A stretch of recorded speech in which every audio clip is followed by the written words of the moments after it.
Pessoal, vamos entrar então aqui no texto que os heréticos e humanistas amam usar. Eles amam muito, assim, olha, seu Criador não faz acepção de pessoas, como ele escolheu alguns e outros não. Porque olha só, o argumento das pessoas é o seguinte: Deus não faz acepção de pessoas. Ele quer salvar todos. Escolheu todos, todos vão ser salvos. Esse é o pensamento das pessoas. Deus não faz acepção de pessoas. A pessoa nem sabe o que isso significa. Nem sabe. E está falando aí. Ensinando tudo errado às pessoas. Nem sabe. Vamos entrar na Bíblia. Vamos ver. Aqui, ó. O que significa esse termo? Olha só. Olha só. A expressão não há acepção de pessoas significa uma coisa em específico na palavra. Todos são pecadores, merecedores da condenação. Você já vai entender. Olha só. Pois aquele que faz injustiça receberá em troco a injustiça feita. E nisto não há acepção de pessoas. Colossenses 3:25. Então olhe, perceba. Você que usa esse texto, não há acepção de pessoas. Você nem sabe o que você está falando. Aqui está dizendo que você vai receber a injustiça devida que você cometeu. Condenação. Não tem nada a ver com salvação. Não tem nada a ver com salvação. Olha lá. Explicação aqui embaixo. Isso aqui foi tudo eu que fiz. Eu que escrevi, né? A expressão "e nisto", que está aqui, ó, nesse texto, revela claramente que nisto, ou seja, no julgamento, por todos serem pecadores, não há acepção de pessoas. E nisto. Como assim nisto? Nisto se refere ao que diz antes. Aquele que faz a injustiça receberá em troco a injustiça. Condenação, julgamento. E nisto, ou seja, no julgamento, não há acepção de pessoas. Está entendendo? Também temos o apóstolo Pedro asseverando a mesma coisa. Olha só. Ora, se invocais como Pai aquele que sem acepção de pessoas julga, olha só, não é salva, é julga, segundo as obras de cada um, portai-vos com temor durante o tempo da vossa peregrinação. 1 Pedro 1,17. Ou seja, o Pai julgará a todos conforme suas obras. Portanto, vemos que a expressão "o Criador não faz acepção de pessoas" indica claramente que todos merecemos a condenação. Todos serão julgados conforme suas obras. Todos são iguais no sentido de serem pecadores. É isso que significa: para o Criador não há acepção de pessoas.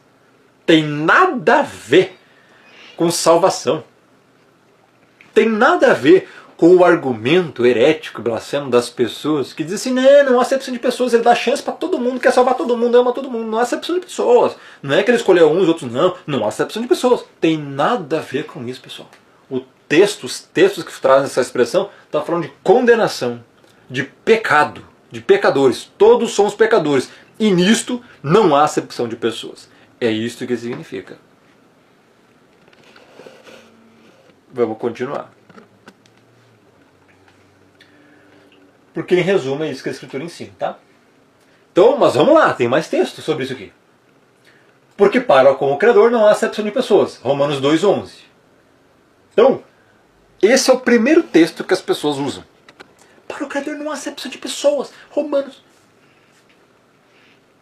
Você sabe qual o contexto que está Romanos 2? Então vamos ver os textos, o que quer dizer não há acepção de pessoas. Vamos lá. Vamos lá.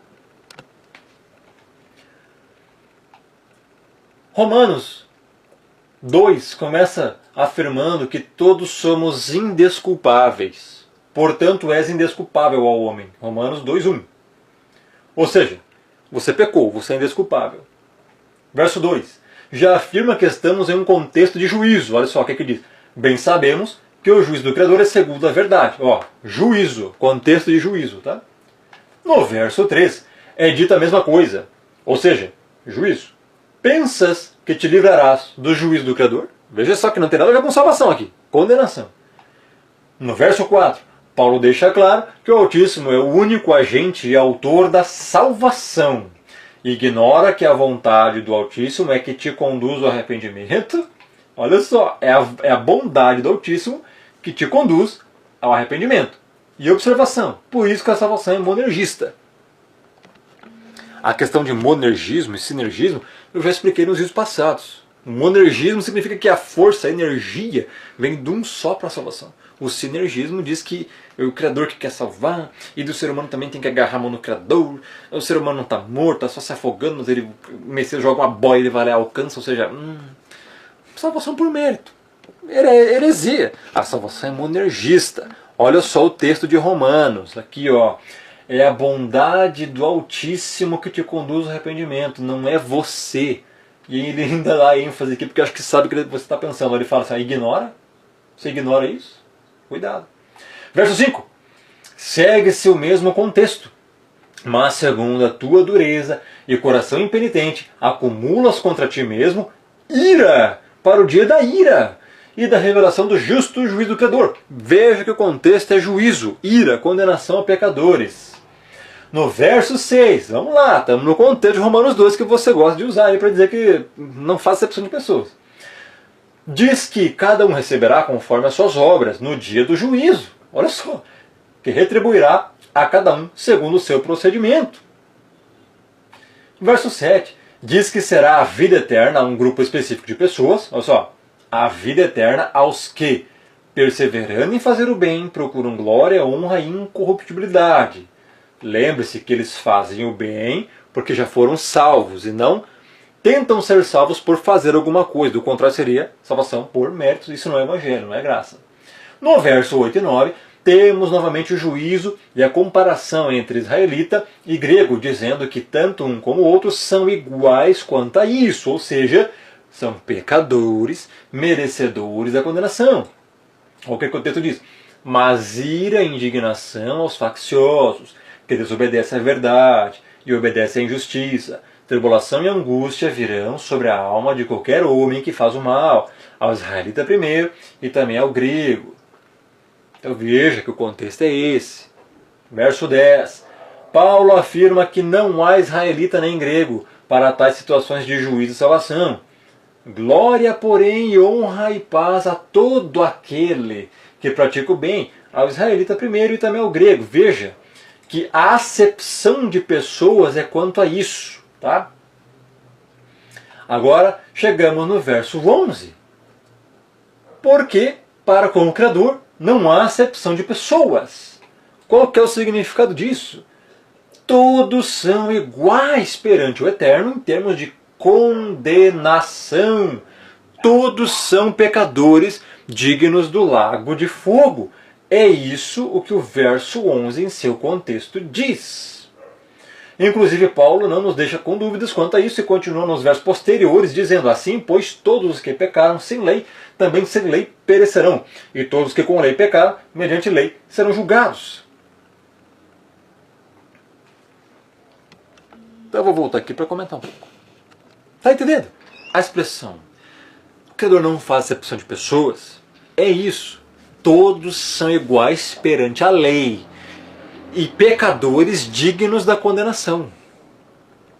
E nisto não há acepção de pessoas. É isso que significa. Está muito claro isso. Mas as pessoas isolam um versículozinho e dizem, não há acepção de pessoas, e concluem, não, então quer salvar todos. Todos vão ter chance, todos são... ama todos...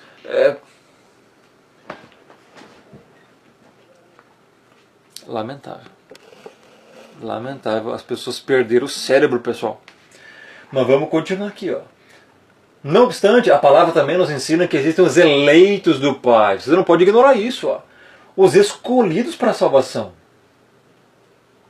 Por exemplo, em Atos 13:48, os gentios ouvindo isto, regozijavam-se e glorificavam a palavra do Senhor e creram. Todos os que haviam sido destinados para a vida eterna. Está aí, ó. A palavra destinados aqui nos traz uma pergunta. Quem os destinou E a única resposta é o Pai.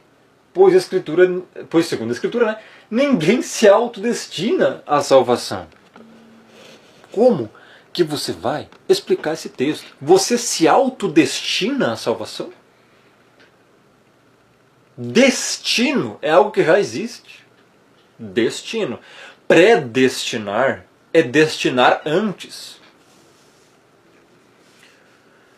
Eu expliquei isso nos vídeos passados, né, sobre predestinação. Então, quem que creu aqui? Quem quis crer? Ou quem já estava destinado a crer? Eles creram porque a fé foi colocada neles, porque a predestinação vem antes disso. Você tem que entender que existem ordens. Não está nada aleatório no mundo. Então, a única resposta, quem que destinou essas pessoas? O Pai. É impossível você se autodestinar. Tire essas ideias heréticas da sua cabeça. Tem mais, tem muito mais coisa aqui. Vamos lá. Vamos lá. Também agora, Efésios 1, 4 e 5. É um texto muito bonito e muito complexo. Assim como nos escolheu nele antes da fundação do mundo, para sermos separados e irrepreensíveis perante ele, e em amor nos predestinou para ele, para a adoção de filhos por meio do Messias, segundo o quê? Segundo o beneplácito de sua vontade. Olhe só esse texto. Claramente ensina que foi o Criador quem escolheu dentre muitos um povo peculiar para si, pessoas para a salvação. Ele escolheu antes da fundação do mundo. É o que o texto diz. Não podemos negar que há eleitos do Pai, os quais o próprio Pai elegeu. Não se autoelegeram. Consegue compreender isso, pessoal? Olha só. É impossível uma pessoa pegar e ler Efésios 1, 4 e 5, também verso 11, e dizer não existe predestinação, o Criador não elege ninguém. Não. Quem diz isso, afasta-se dessas pessoas, elas não prestam, elas disseminam falsas doutrinas. Olha só que texto claro. Predestinou em amor, elegeu antes da fundação do mundo, para sermos separados e irrepreensíveis perante Ele. E segundo o que? A nossa vontade? Segundo a sua vontade. Ele é que escolhe. Ele é o soberano. Está entendendo? E isso é o Evangelho, pessoal. Graça. Salvar quem não merece. Tem mais texto, que também fala da predestinação.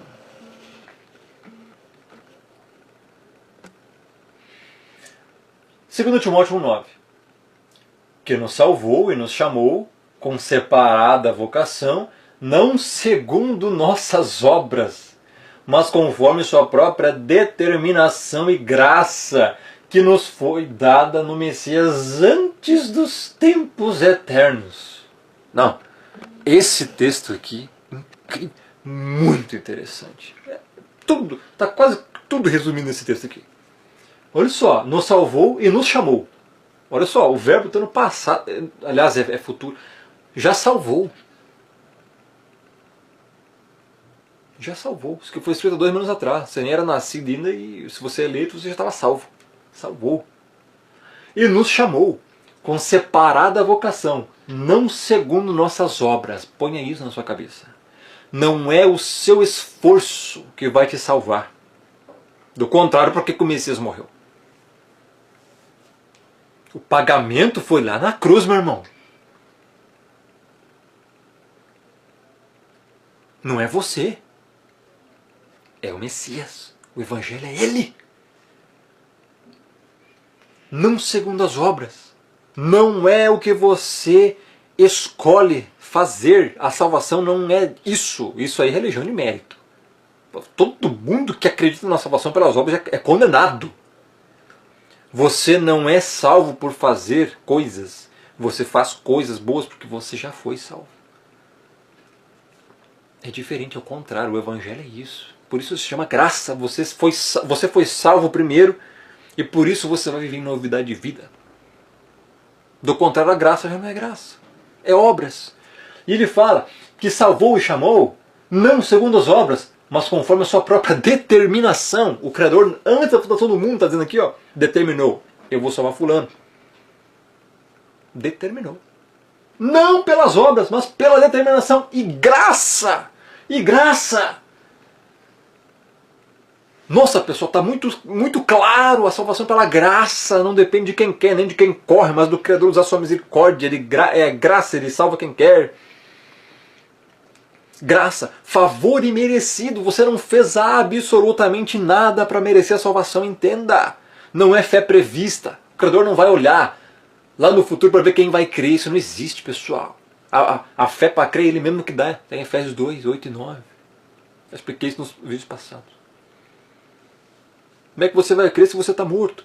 Por isso você tem que entender a primeira depravação total. Tem que entender a primeira depravação total para compreender isso aqui. Ninguém é capaz de escolher o Criador sem que primeiro Ele já te regenere.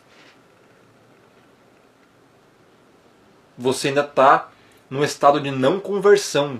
Então você não consegue crer, você ainda não tem essa fé dentro de você. A fé é dada a você num determinado momento da sua vida.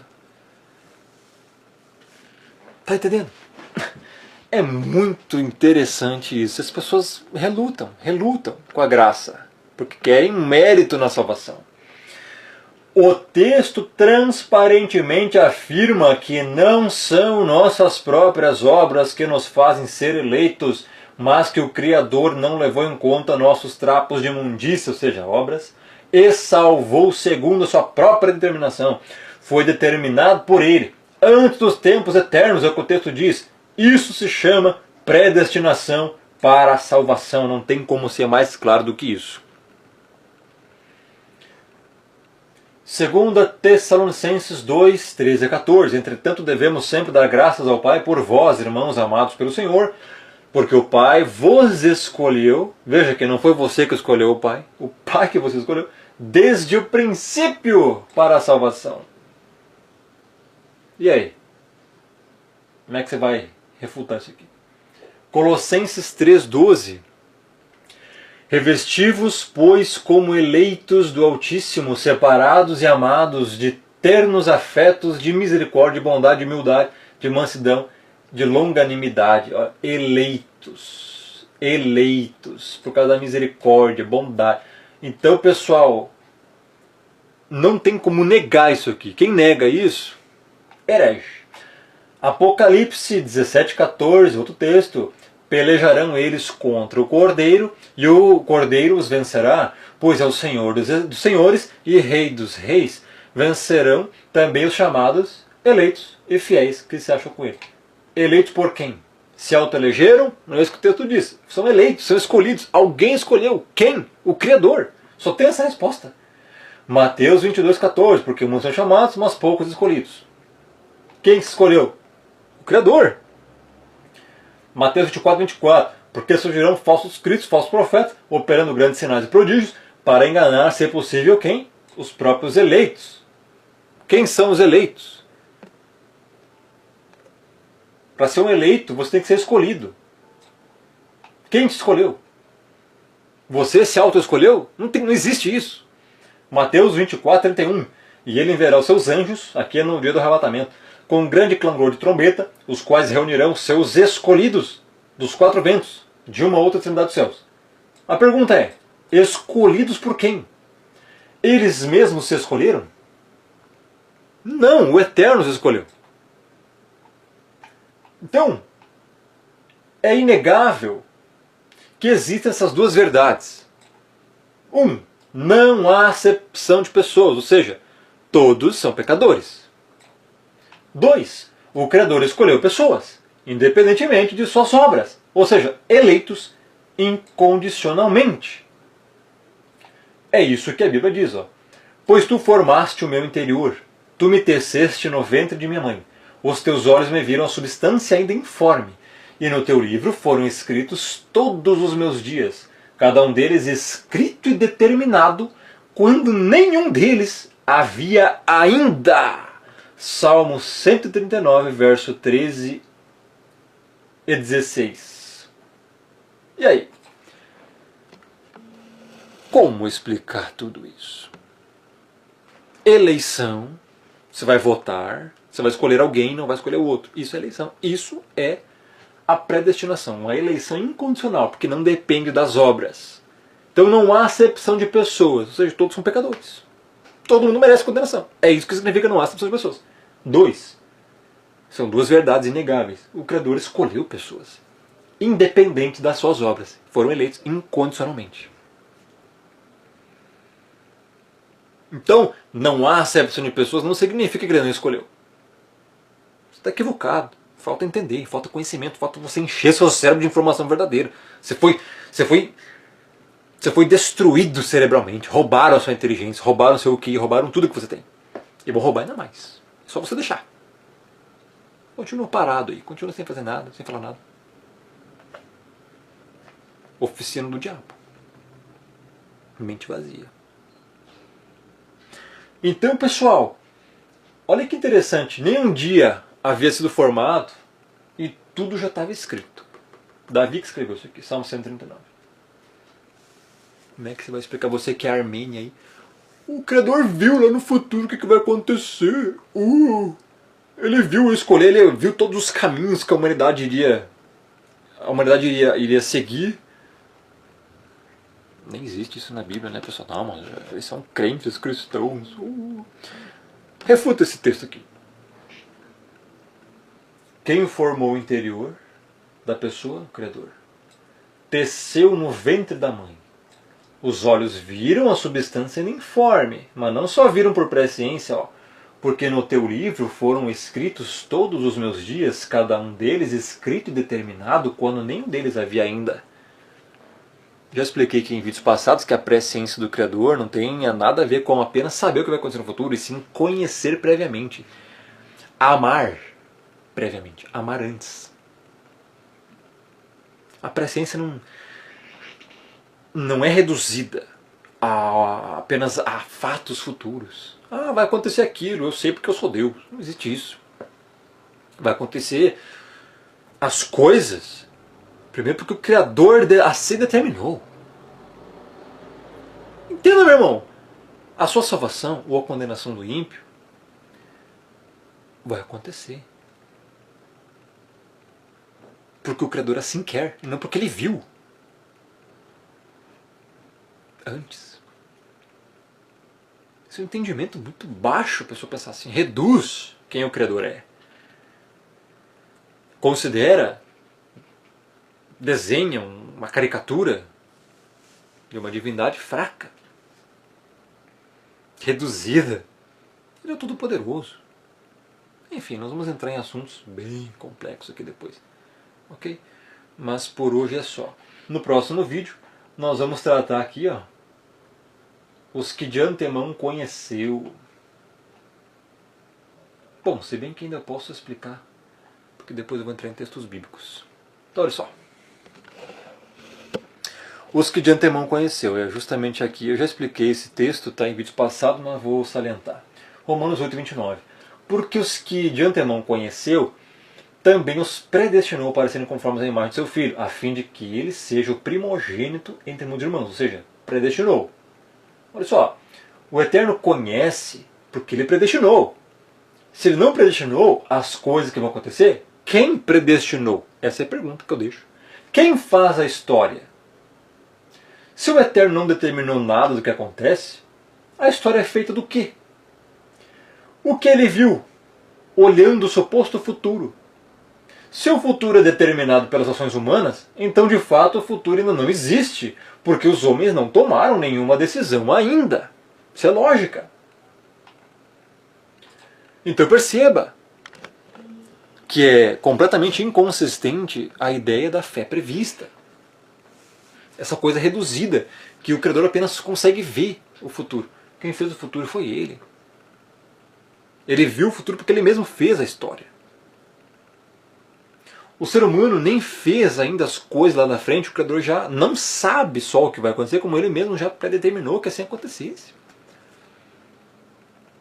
Você não pode reduzir o Criador a um mero telespectador, como você que está vendo esse vídeo.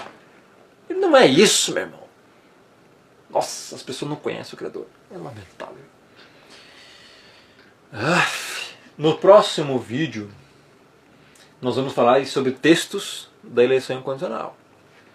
Nós vamos abordar aí biblicamente, um por um, com a minha Bíblia, com a sua Bíblia aí, e vamos ler textos que comprovam a eleição incondicional, não por fé prevista, não por graça preveniente, doutrina arminiana, herética, nada disso. Textos bíblicos, tá? Tá bom. Aí, ó. Próximo vídeo do canal, ok? Compartilha, deixa o like, visite o canal regularmente, o canal do Rômulo, tem muito vídeo ainda pela frente. Pode ser os últimos do canal.